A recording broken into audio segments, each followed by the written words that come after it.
नमस्कार दोस्तों, आप सभी का स्वागत है हमारे इस चैनल पर, जहां पर आपको इन्वेस्टिंग और फाइनेंशियल प्लानिंग से रिलेटेड सभी जानकारी मिलती है।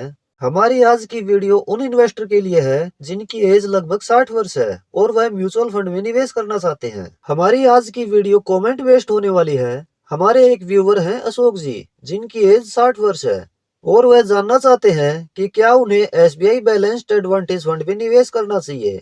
तो आज की वीडियो में हम एसबीआई के ही 3 ऐसे फंड के बारे में जानेंगे जिनमें से आप अपनी रिस्क प्रोफाइल के अकॉर्डिंग कोई फंड सिलेक्ट कर सकते हैं। तीनों ही फंड हम हाइब्रिड कैटेगरी से ले रहे हैं।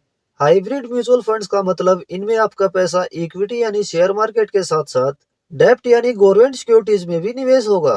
60 वर्ष की एज में प्योर इक्विटी फंड में निवेश भी बहुत रिस्की हो जाता है और प्योर डेप्ट फंड में भी निवेश से बेहतर है बैंक एफडी आदि। इसीलिए हम यहाँ हाइब्रिड फंड ले रहे हैं, जिससे आपका कुछ पैसा डेप्ट में निवेश होगा जिसमें रिस्क न के बराबर होगा और कुछ पैसा इक्विटी में निवेश होगा जिससे कुछ बेहतर रिटर्न भी मिल सके। लेकिन इन तीनों फंड की रिस्क की संभावना डिफरेंट है। चलिए अब यह जानते हैं कि कौन सा फंड किन इन्वेस्टर के लिए सही है। Number 1, SBI equity hybrid fund direct plan growth. यह एग्रेसिव हाइब्रिड फंड है। वह इन्वेस्टर जो रिस्क ले सकते हैं और बढ़िया रिटर्न चाहते हैं, यह फंड उन इन्वेस्टर के लिए सही है, क्योंकि इस फंड में आपकी टोटल इन्वेस्टमेंट का 65% से 80% निवेश इक्विटी में होगा और 20% से 35% तक निवेश डेप्ट में होगा। इस फंड का फंड साइज 68,440 करोड़ रुपए है। एनएवी इस फंड की 308 रुपए 34 पैसे है। इस फंड की पास्ट परफॉर्मेंस इस प्रकार है। इसकी पिछले 1 वर्ष की रिटर्न है 12.57%। पिछले 3 वर्ष के एनुअलाइज रिटर्न है 12.32%। पिछले 5 वर्ष के एनुअलाइज रिटर्न है 19.65%। पिछले 10 वर्ष के एनुअलाइज रिटर्न है 12.54% और इसकी ओवरऑल एनुअलाइज रिटर्न है 14.80%। इस फंड की एसेट एलोकेशन देखें तो इस फंड का डेप्ट में एलोकेशन 25.4% है, इक्विटी में एलोकेशन 68% है और कैश में एलोकेशन 3.9% है। इस फंड में इक्विटी में एक्सपोजर ज्यादा रहता है, इसलिए यह वेरी हाई रिस्क की कैटेगरी में आता है। वह निवेशक जो अपनी कैपिटल पर रिस्क ले सकते हैं और उन्हें हाई रिटर्न चाहिए, उन इन्वेस्टर के लिए यह सही ऑप्शन है। इस फंड की पास्ट रिटर्न कैलकुलेशन इस प्रकार है। यदि इस फंड में आज से 10 वर्ष पहले 5,000 रुपए पर मंथ एसआईपी शुरू की जाती तो अब तक इन्वेस्टेड अमाउंट होता 6 लाख रुपए और टोटल वैल्यू होती 12,19,000 रुपए। और यदि इस फंड में आज से 10 वर्ष पहले 1 लाख रुपए लमसम निवेश किया जाता तो अभी तक यह हो गया होता 3,26,000 रुपए। Number 2, SBI balanced advantage fund direct growth. यह डायनेमिक एसेट एलोकेशन फंड है। यहाँ भी इक्विटी और डेप्ट दोनों में निवेश होगा, लेकिन यह पूरी तरह से फंड मैनेजर के द्वारा डायनेमिकली मैनेज होगा। यानी फंड मैनेजर मार्केट की कंडीशन के अकॉर्डिंग निवेश इक्विटी या डेप्ट में कम या ज्यादा कर सकते हैं। एग्रेसिव हाइब्रिड फंड के कंपैरिजन में इस कैटेगरी में रिस्क कुछ कम रहता है। वह इन्वेस्टर जो कुछ कम रिस्क में निवेश करके एवरेज रिटर्न चाहते हैं, उनके लिए यह फंड सही ऑप्शन हो सकता है। इस फंड का फंड साइज है 32,529 करोड़ रुपए। एनएवी इस फंड की 15 रुपए 17 पैसे है। इस फंड की पास्ट परफॉर्मेंस इस प्रकार है। इसकी पिछले 1 वर्ष की रिटर्न है 8.71%।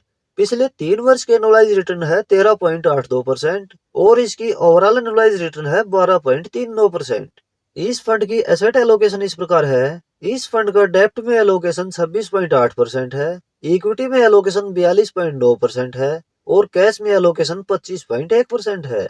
इस फंड की पास्ट रिटर्न कैलकुलेशन देखें तो यदि इस फंड में आज से 3 वर्ष पहले 5,000 रुपए पर मंथ एसआईपी शुरू की जाती तो अब तक इन्वेस्टेड अमाउंट होता 1,80,000 रुपए और टोटल वैल्यू होती 2,22,000 रुपए।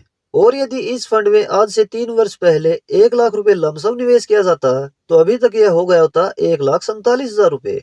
Number 3, SBI conservative hybrid fund direct growth. यह कंजर्वेटिव हाइब्रिड फंड है। इस फंड में आपकी टोटल इन्वेस्टमेंट का मेजर पार्ट यानी 75% से 90% तक डेप्ट इंस्ट्रूमेंट में निवेश होगा, जिस पर रिस्क न के बराबर है और 10% से 25% तक का निवेश इक्विटी में होगा, जिससे कुछ एक्स्ट्रा रिटर्न मिल सके।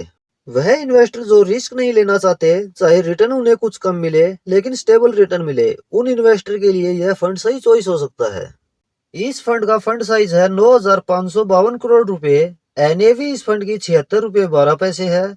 इस फंड की पास्ट परफॉर्मेंस इस प्रकार है। इसकी पिछले 1 वर्ष की रिटर्न है 9.28%। पिछले 3 वर्ष की एनुअलाइज रिटर्न है 10.22%। पिछले 5 वर्ष के एनुअलाइज रिटर्न है 13.51%, पिछले 10 वर्ष के एनुअलाइज रिटर्न है 9.60% और इसकी ओवरऑल एनुअलाइज रिटर्न है 9.95%। यहाँ पर हम देखें तो हर टाइम फ्रेम में लगभग 9% से 10% की कंसिस्ट रिटर्न रही है। इस फंड की एसेट एलोकेशन इस प्रकार है। इस फंड की डेप्ट में एलोकेशन 74.1% है, इक्विटी में एलोकेशन 21% है और कैश में एलोकेशन 4.1% है। इस फंड की पास्ट रिटर्न कैलकुलेशन देखें तो यदि इस फंड में आज से 10 वर्ष पहले 5,000 रुपए पर मंथ SIP शुरू की जाती तो अब तक इन्वेस्टेड अमाउंट होता 6 लाख रुपए और टोटल वैल्यू होती 10,07,000 रुपए। और यदि इस फंड में आज से 10 वर्ष पहले 1 लाख रुपए लमसम निवेश किया जाता तो अभी तक यह हो गया होता 2,52,000 रुपए। तो यह है SBI के 3 ऐसे फंड जिनमें वह इन्वेस्टर जिनकी एज लगभग 60 वर्ष है अपनी रिस्क प्रोफाइल यानी लो रिस्क, मॉडरेट रिस्क और हाई रिस्क के अकॉर्डिंग सिलेक्ट कर सकते हैं। आपका भी यदि कोई डाउट है तो आप कमेंट में पूछ सकते हैं। आशा है वीडियो आपको पसंद आई होगी। यदि वीडियो पसंद आई है तो वीडियो को लाइक और शेयर जरूर करें। इस तरह की इन्फॉर्मेटिव वीडियो चैनल पर रेगुलर आपको मिलती रहेंगी। इसके लिए आप ये चैनल सब्सक्राइब जरूर कर लें। मिलते हैं नेक्स्ट वीडियो में किसी और इन्फॉर्मेटिव टॉपिक के साथ। धन्यवाद।